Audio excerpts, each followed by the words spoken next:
Rob, last night was the big night for the television industry, which is, of course, the Emmys.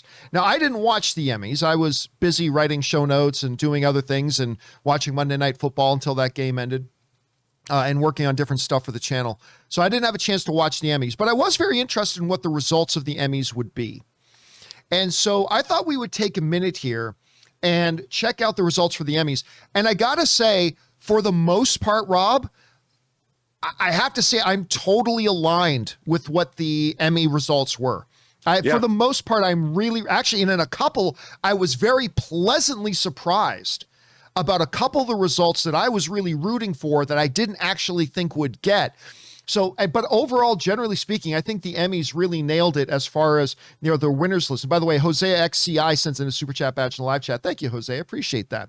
So let's take a minute here now and actually kind of run through the Emmy Awards and who the big winners are.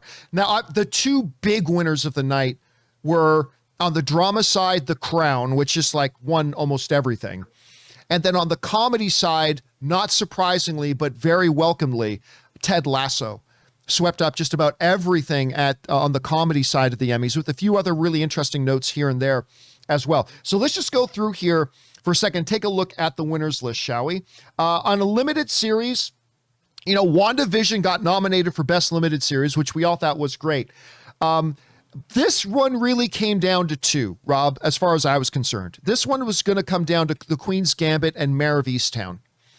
I personally was leaning a little bit Mare of Easttown, but I have no complaints with The Queen's Gambit winning limited series. Rob, I know you're a huge fan of this show. What do you think about Queen's Gambit taking Best Limited Series? Oh, it's one of my favorite things I've seen in the last couple of years, so it didn't surprise me. And Anya Taylor-Joy's incredible in it, and it was just beautifully made. So kudos to Scott Frank and everybody involved, and I'm very excited.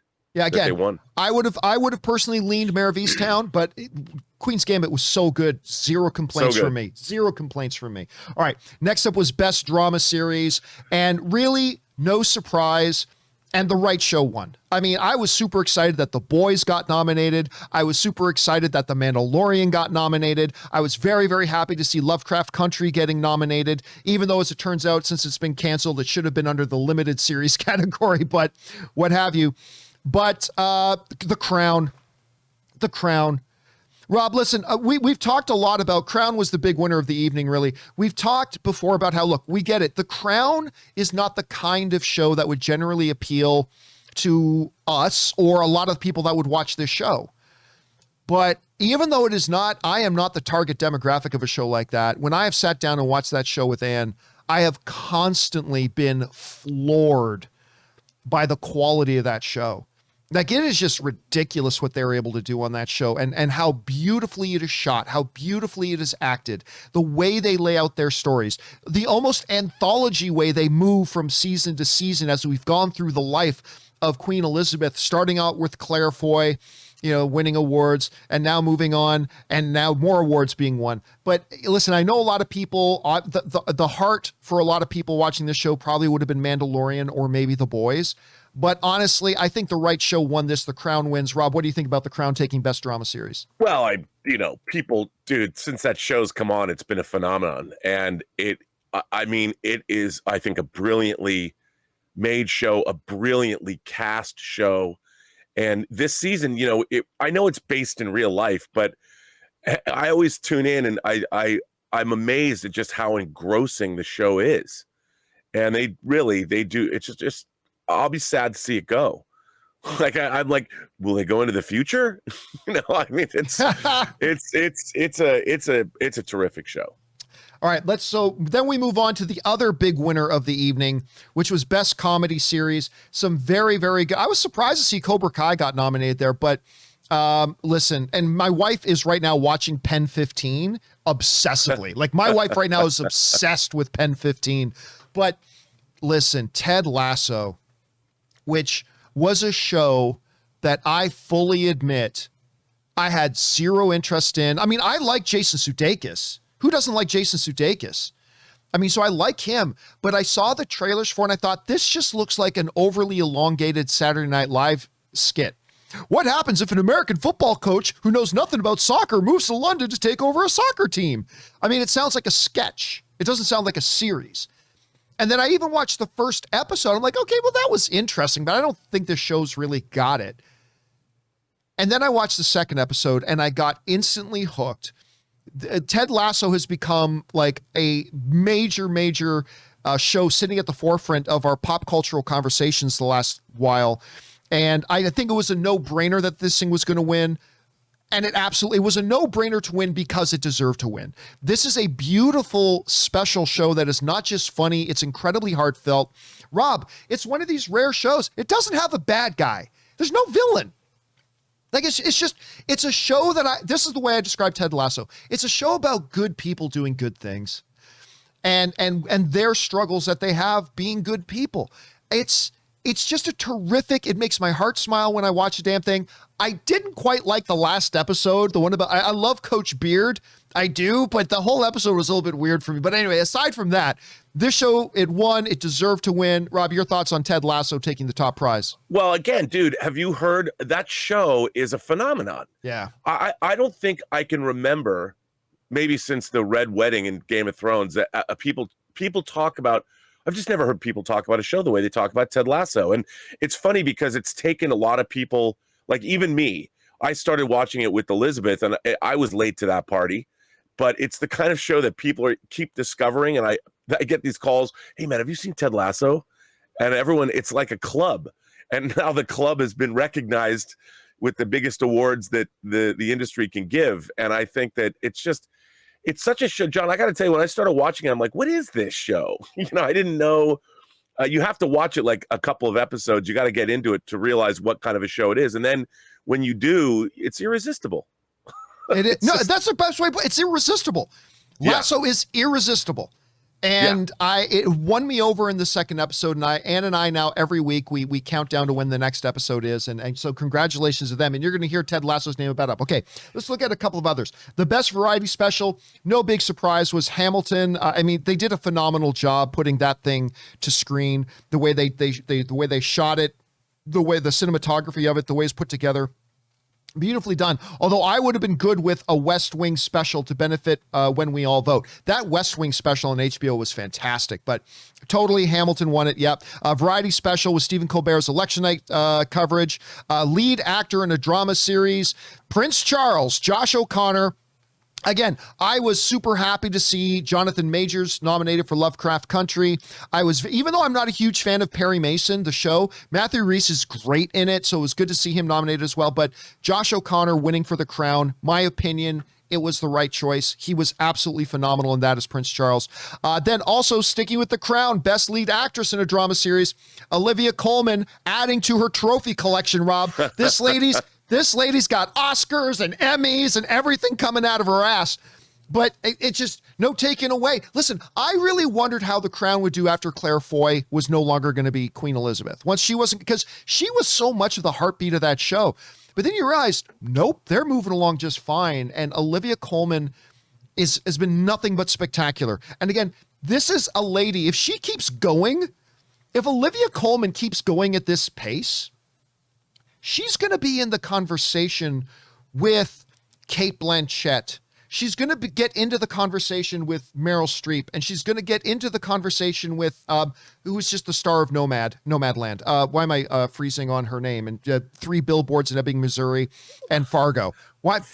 She just won Frances McDormand just won her 3rd Academy Award. Like Olivia Colman is going to end up in I'm not saying she's going to be literally on their level or above, but she's going to be in, when you have that conversation, if she just keeps winning these trophies every year, she's going to end up in this conversation. Hey, quick thoughts on Olivia Colman, Rob, winning another award. Dude, again, what's it called? An EGOT? Is she going to get? She needs to record a pop album and win a Grammy. I mean, it's she's, first of all, whenever I've seen her on shows like the Graham Norton Show or something, she's just delightful. So, and she's an incredible actress. So I couldn't be happier for her. It's great. It's great. All right. We move on now to best lead actor in a limited series or movie. I was kind of cheering for Paul Bettany in WandaVision as well. He was great in that. And listen, and Hugh Grant in The Undoing, Lin-Manuel Miranda in Hamilton, Leslie Odom Jr. in Hamilton. But I never saw Halston with Ewan McGregor. Oh, I never saw it. So when it popped up that Ewan McGregor, our Obi-Wan Kenobi, won Best Lead Actor in a Limited Series, I was kind of caught by surprise, but that's only because I hadn't seen it. But Rob, you have seen it. What do you think about Ewan McGregor winning that award? Oh, he was incredible. I mean, I have to say, I was a little disappointed in the show itself, but he was incredible. I just thought it was a little bit surfacey, it was a little superficial, but it was really well done. I just wanted more from the writing, but that's a minor criticism. Ewan McGregor he was so immersed in that role. He was so good in it. So it's not surprising. And, we should mention that they've wrapped the Obi-Wan series, John. Yep. So it's a good month. It's a good month for Ewan McGregor right now. Yeah. Listen, as far as I was concerned going into the Emmys, I mean, look, we all knew The Crown was going to win Best Series. We knew Ted Lasso was going to win Best Comedy Series. And there's a few other things as well. But to me, if you had asked me prior to the Emmys, what is the one absolute lock award of the evening that you would be shocked to hell if it didn't win? Like if you had to say one was an absolute lock, this is the one I would have said. Best Actress in a Limited Series or a Movie, Kate Winslet for Mare of Easttown. Rob, when you and I saw Mare of Easttown, we were both like, with the 47 Oscar nominations that Kate Winslet has and all the awards and accolades, this may be the best we have ever seen her in Mare. Now, listen, there was a big competition in the form of Anya Taylor-Joy for Queen's Gambit. So when I say that Kate, I thought was a lock for this, no disrespect for Anya Taylor-Joy or Elizabeth Olsen in WandaVision or whatever. But I mean, Rob, you and I knew when we were watching Mare of Easttown, you and I would talk every week after, like we would watch episodes and stuff like that. It's like, she is just at the height of her powers right now. Like I've never seen her better. No, and that performance was fearless. I mean, in terms of an actress, she certainly was not glammed up for that part, and she did just an amazingly, just a fearless. I was blown away by her. All right, moving on to some of the more notable ones. Then we get no big surprise here. Best lead actor in a comedy series. Ted Lasso takes Best Series, and its star Jason Sudeikis takes the best. I thought there might have been a little bit of an outside chance for William H. Macy because Shameless is wrapping up. But I mean, Jason Sudeikis winning that, he is Ted Lasso. He is the heart and soul of the show. So no big things for that. Best lead actress in a comedy. I'll be honest with you. I really would have thought that it was going to go to Kaylee Kuko for The Flight Attendant. I really thought she was going to take it, but it went to Jean Smart for Hacks. And Hacks... Again, though, she's amazing. And listen, Hacks actually was probably, if you say The Crown and Ted Lasso were the two big winners of the night, Hacks won a number of big awards as well. So it availed itself pretty well. Rob, what do you think about Jean Smart winning for Hacks? Well, first of all, she's one of my favorite actresses. And, I was listening to her. She was talking on I think it was an older interview, but I was listening to an interview with her on NPR. Dude, not only is she great in that show, she did a movie with William Shatner that came out earlier this year called Senior Moment. And she was in Watchmen. I mean, she's just crushing it. I love her. And I'm so happy to see her. I've seen one episode of the show, but it was great. And then speaking about big wins for Hacks, it won also for Best Directing for a Comedy Series. So it won for that as well. Outstanding Writing for a Comedy Series, again, Hacks. So it won, Best Lead Actress, it won Best Direction, it won Best Writing for it, so that's there. Best Variety Sketch Series, Saturday Night Live, which it only had one other competitor. I don't even know if that should be a category, to be honest with you. Best Variety Talk Series. This was interesting, but again, this was a no-brainer. Last Week Tonight with John Oliver. The writing on Last Week Tonight with John Oliver and the research that goes into that show and the presentation of it and the humor and it is informative, it is sharp, it is higher concept, but it's also ravagingly hilarious. He did an episode once, Rob, on Vince McMahon and the WWE, which was one of the funniest things I've seen on television the last couple of years, where he just kept going back to the phrase, professional wrestling is better than the things you like. And then it goes on. I mean, he's just really, really good. So, I mean, Stephen Colbert is great. Kimmel's great. Trevor Noah's great. Conan is great. I thought there might have been a little bit of an emotional thing with Conan coming to an end, but Last Week Tonight won. It's the one that should have won, and it did win. What do you think, Rob, about that result? I mean, the thing is, none of these results are controversial. I mean, I think that these are richly deserved honors. So I'm all for it. I mean, I think so often we don't think that the Oscars get it right, but I think the Emmys this year, they stuck the landing, certainly. Yeah, at least in our opinion. All right, moving on to Best Supporting Actor in a Drama Series. Prince Philip, Tobias Menzies, again, another win for The Crown. Dude, come on. Oh, so good. So good. So good. Then it's Best Supporting Actress in a Drama Series. Again, The Crown, another win. Gillian Anderson as the Iron Lady. Gillian Anderson as the Prime Minister, Margaret Thatcher. Rob, I have always liked Gillian Anderson. I've always liked her. Whether she was in, X-Files, or whether she's in Hannibal, or wherever she pops up. Clearly, she's good.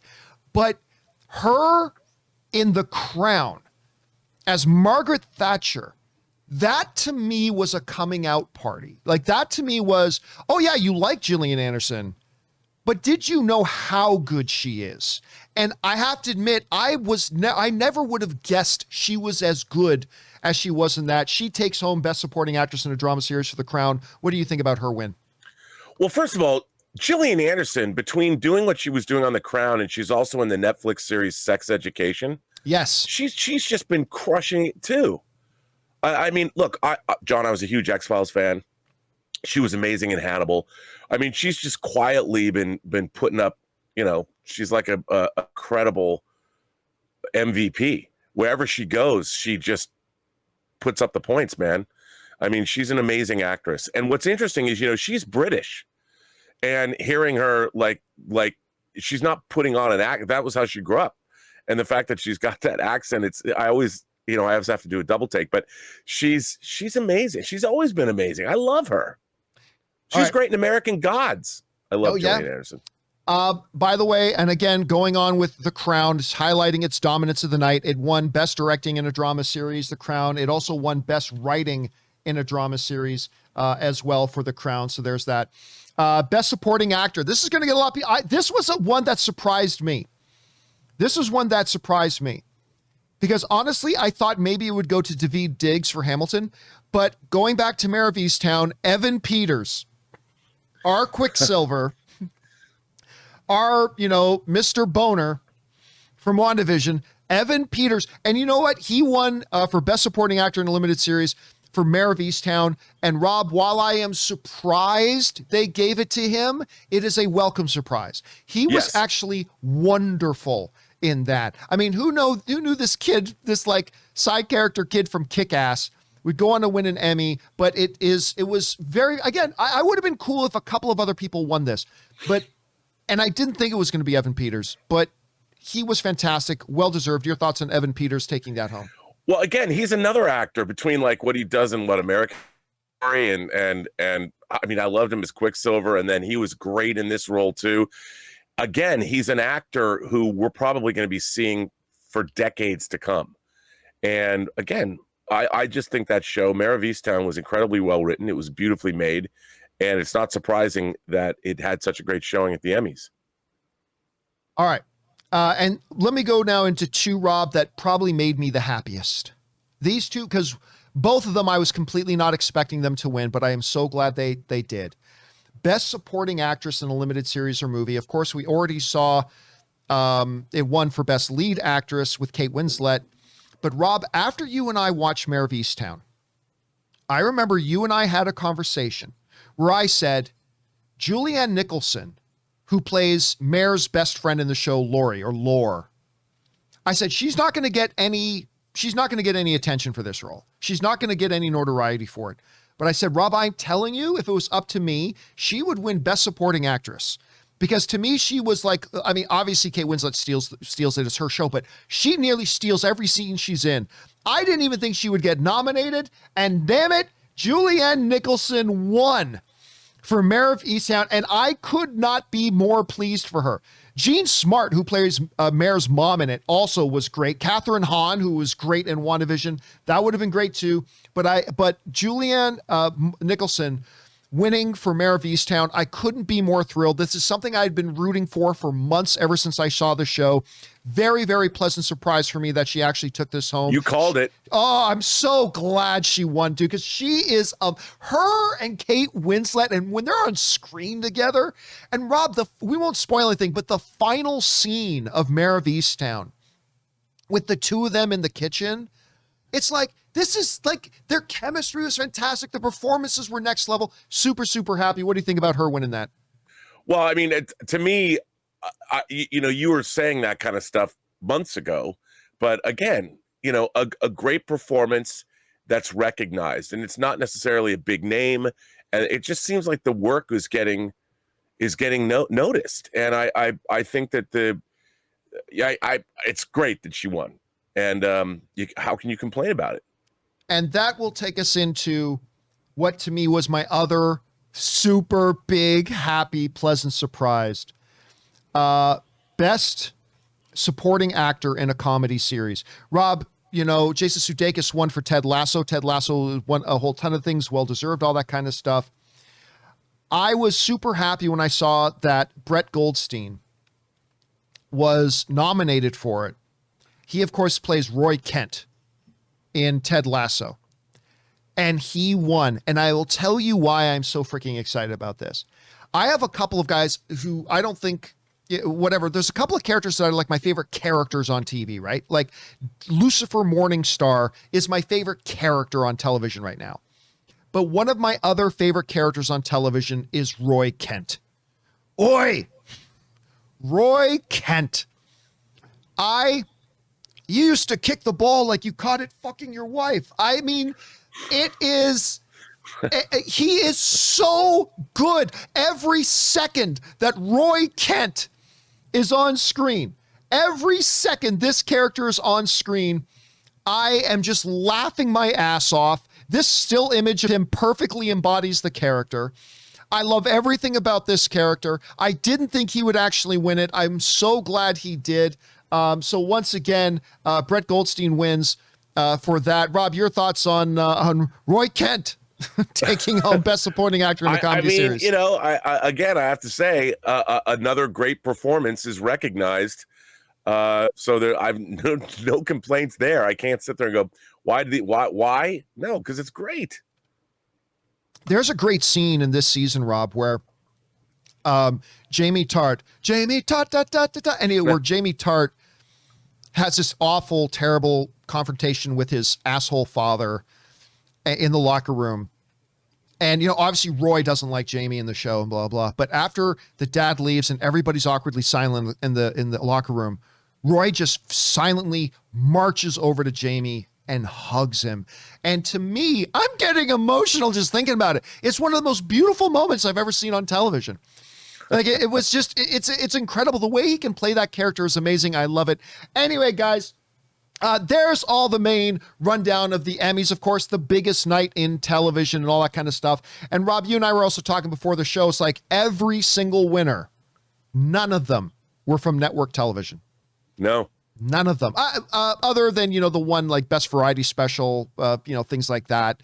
Best Late Nights, but Best Variety Special, which was Colbert, which was a network thing. But everything was from a streaming service. All of them. Whether it was Netflix, Apple TV Plus, HBO. I mean, they just really swept them up, and it's been heading that way for a couple of years. It's going to be interesting to see if that trend switches back to network at some point, but I thought that was really interesting. Anyway, guys, we spent a lot of time on this. Question is, what do you think about the results of the Emmys? I like I said, some big surprises to me, but at the same time, pleasant surprises. I really thought, while not every single one was necessarily the one I would pick, I thought they did a tremendous job picking the right winners. These are all very, very well-deserving winners. I loved what I saw. What did you guys think about it? Jump down into the comment section below and let us know your thoughts.